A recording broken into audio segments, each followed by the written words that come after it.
Welcome back, everyone, to Day 6 of our 45 Days Data Analytics Challenge. I am so thrilled to have you here for another explainer. Today's mission? It's all about mastering the tools you need to sort your records, completely remove those pesky duplicate values, and limit row displays, all right from your SQL Command Center. You know, when you're dealing with massive, sprawling data sets, these 3 commands are literally going to be your best friends for cutting through all that noise. Real quick, here's our agenda for today. First, sorting data with order by.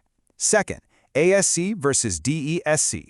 Third, removing duplicates. Fourth, limiting results. Then, some real-life applications. And finally, your Day 6 task. Okay, let's dive right into Section 1, sorting your data with the order by clause.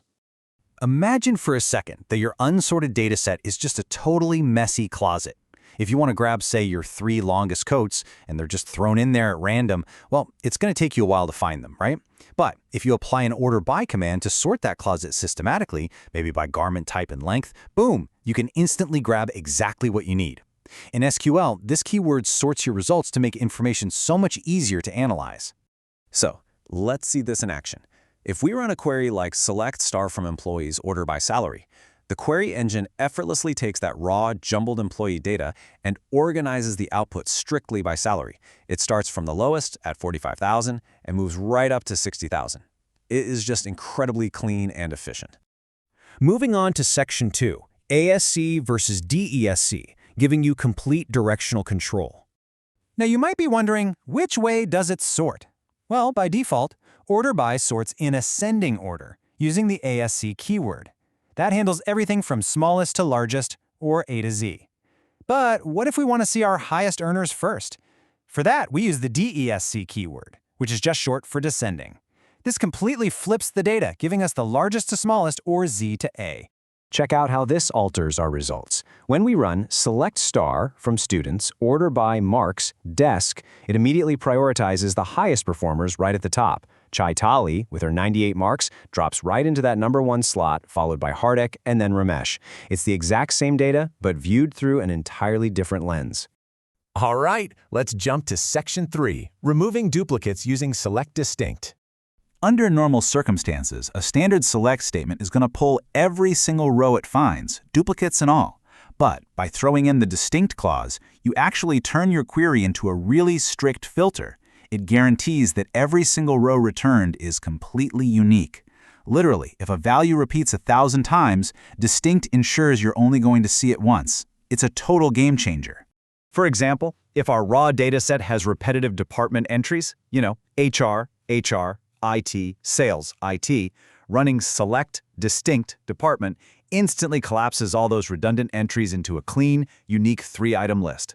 This is absolutely vital for data reporting and for cleaning up sloppy data sets before you run any real metrics.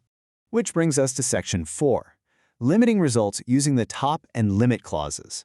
Let's be real, we don't always want to process all our data. The top clause, or the limit clause, depending on your database, fetches a very specific number of rows, because sometimes you just need the first 5 records to understand how a table is structured. Or maybe you just want a quick peek at the top 10 performers. You definitely don't want to crash your system by accidentally pulling a billion rows. Now here's a really vital cross-platform tip you'll want to memorize. SQL Server uses the top syntax, and it's written right after the select keyword, so select top 5. However, if you're using an engine like MySQL or Postgres, you actually use the limit clause, and you put that at the very end of your query to achieve the exact same result.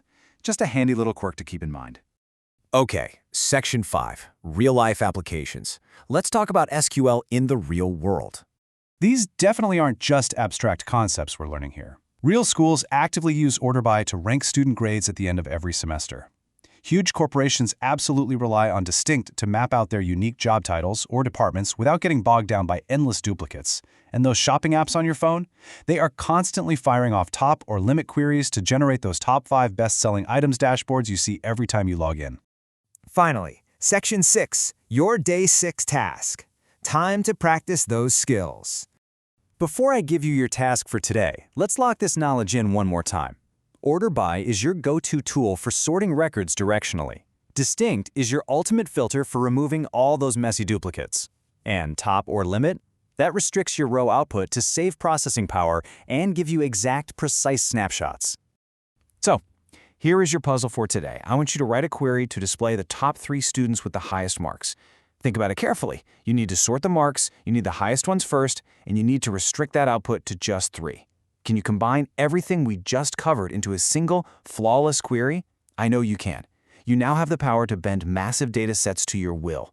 Give it your absolute best shot, test your code, and I will see you right back here tomorrow for day 7, where we go even deeper. Happy querying, everyone!